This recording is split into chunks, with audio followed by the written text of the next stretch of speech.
नुआपड़ा कोनाबिरा गाँव में अदिनिया रथ यात्रा पंचकरे रथ टाणिले श्रद्धालु रथ यात्रा देखा गाँव में हजार हजार श्रद्धालु भिड़ नुआपड़ा जिला कोनाबिरा गाँव में कार्तिक मास शुक्ल पक्ष चतुर्दशी तिथि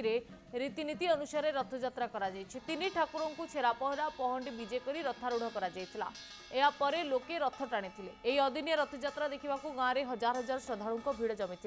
ए रथयात्रा पूरा गाँ चलचंचल हो पड़ी गाँव में दुकान बजार लगी कोनाबिरा गाँ लोके रथयात्रा को बालीजात्रा कही था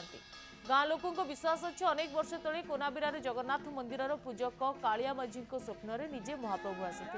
प्रतिवर्ष कार्तिक शुक्ल पक्ष चतुर्दशी तिथि महाप्रभु भाई भौणी सहित कोनाबिरा बस्ती को जीवे बोली कहते राति सारा सेठारे कीर्तन बालीजात्रा देखिए पुणी कार्तिक पूर्णिमा दिन संध्यारे मंदिर को फेरी आसिबे पूजक श्री माझी सकाळे गाँ लोकों समस्त कथा कहते 1997 मसीह यह गाँव में यात्रा आयोजित हो आसुछि। श्री दीक्षण माझी बोली जड़े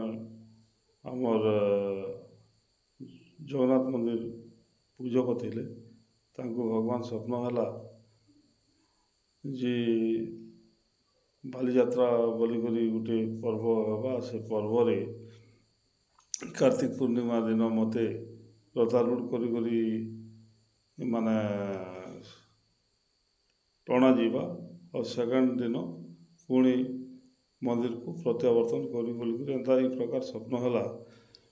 1957 मसीहा ठारू आज पर्यंत ठीक से चलुछि।